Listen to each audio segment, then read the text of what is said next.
Sincretismo navideño. Tradiciones germánicas, celtas y nórdicas. El invierno como escenario del espíritu. Solo una cosa, si llegas al final del video, comenta. Antes de que el cristianismo arraigara en el norte de Europa, aquellas tierras frías y boscosas ya habían tejido un universo espiritual complejo.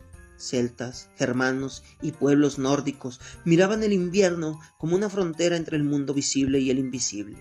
Un momento donde los dioses, los ancestros y los espíritus recorrían los caminos del viento. Este bloque explora cómo esas tradiciones, el yule, el tronco ritual, los árboles perennes y la figura viajera del dios que atraviesa los cielos, se integraron en la futura Navidad.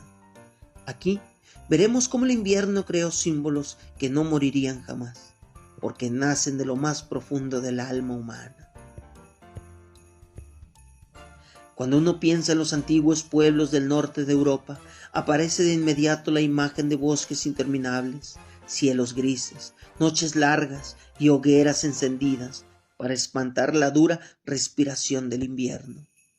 En ese paisaje, la vida estaba marcada por un equilibrio delicado entre la naturaleza y la supervivencia. No es casual que las culturas germánicas, celtas y nórdicas hayan visto el solsticio no solo como un acontecimiento astronómico, sino como un drama espiritual. El invierno era una prueba del ser. La oscuridad no era únicamente un fenómeno físico, sino una interrogación ontológica. Las festividades conocidas como Yule o Yol, según las lenguas germánicas, surgieron de esta confrontación con la noche invernal. En Yule se celebraba el retorno gradual de la luz, pero también se reconocía que la oscuridad era parte inseparable del ciclo. El hombre no podía expulsar la sombra, debía convivir con ella. Una intuición que siglos después resonaría con el psicoanálisis cuando se habla de la sombra como aquello reprimido que siempre vuelve. Para los antiguos pueblos del norte, el solsticio era precisamente ese retorno, un recordatorio de que en la oscuridad habita tanto el peligro como la renovación. Uno de los símbolos más poderosos de Yule era el tronco ritual, un pedazo de madera especialmente elegido que debía arder durante toda la noche más larga del año. Su fuego representaba la fuerza del sol que se debilitaba y la esperanza de que volviera a brillar. Desde la perspectiva del materialismo histórico, el tronco de Yule era un acto práctico y simbólico a la vez. Proveía calor, juntaba a la comunidad alrededor del fuego y recordaba que la energía humana podía oponerse a la crudeza del entorno. Desde la perspectiva ontológica, el tronco ardiente se convertía en metáfora del ser que resiste. También surgió en estas tierras la costumbre de venerar los árboles perennes, aquellos que permanecían verdes incluso en el invierno más riguroso. Ver en un árbol la persistencia de la vida cuando todo el demás parecía morir era una revelación. De ahí proviene uno de los símbolos más extendidos de la Navidad moderna, el árbol decorado, que originalmente estaba asociado a la vida eterna, a la resistencia y al carácter cíclico de la existencia. Esos pueblos encontraron en los abetos y pinos una gramática de la esperanza.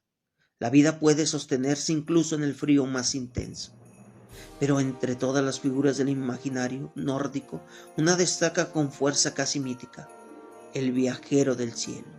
El dios que en la época de Yule recorrió los mundos montado en su corcel, observando los hogares y trayendo dones o advertencias. En la tradición germánica, esta figura estuvo asociada a Odín, que durante la cacería salvaje atravesaba los cielos acompañado de espíritu.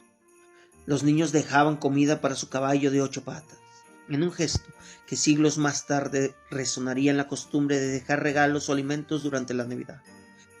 Es interesante notar cómo este imaginario del dios viajero se transformó con el tiempo, filtrándose en la figura posterior del portador de regalos invernales.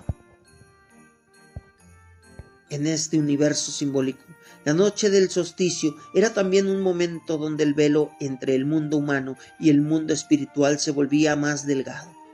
Los ancestros podían visitar a los vivos, los espíritus rondaban los límites del bosque y los relatos se volvían más intensos. Los pueblos celebraban Yule, no solo para recibir la luz, sino para honrar a los muertos. Desde una lectura psicoanalítica, este acto de recordar a los ausentes durante el invierno revela un intento de integrar la memoria y de dar un lugar al duelo en la vida colectiva. La Navidad, siglos después, conservaría esta dimensión íntima. La mesa que se prepara no es solo para los presentes, sino también para aquellos que ya no están. A medida que el cristianismo avanzó por el norte de Europa, estas tradiciones no desaparecieron, se transformaron. Los árboles perennes fueron reinterpretados como símbolos de la vida divina. El tronco de Yule se convirtió en el tronco de Navidad. La figura del viajero celeste se transformó en santo, obispo o figura populares. En el proceso, la Navidad absorbió una dimensión profundamente nórdica, la idea de que la luz y la sombra coexisten, que el renacer no ocurre sin atravesar el frío y que la comunidad se sostiene alrededor del fuego, sea un fuego físico o simbólico. Esas tradiciones aportaron a la Navidad algo que ninguna teología por sí sola podía haber generado: una poética del invierno, una estética de la resistencia y una filosofía del renacer desde la oscuridad. Lo que hoy llamamos espíritu navideño no puede entenderse sin esta herencia del norte, porque es en esas tierras frías donde la humanidad aprendió a convertir el invierno en un ritual de esperanza.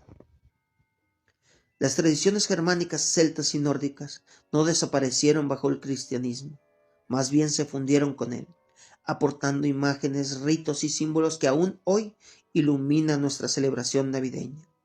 En cada árbol decorado, en cada luz que encendemos y en cada historia que contamos en diciembre, resuena el eco de Yule y de los dioses que atravesaban la noche.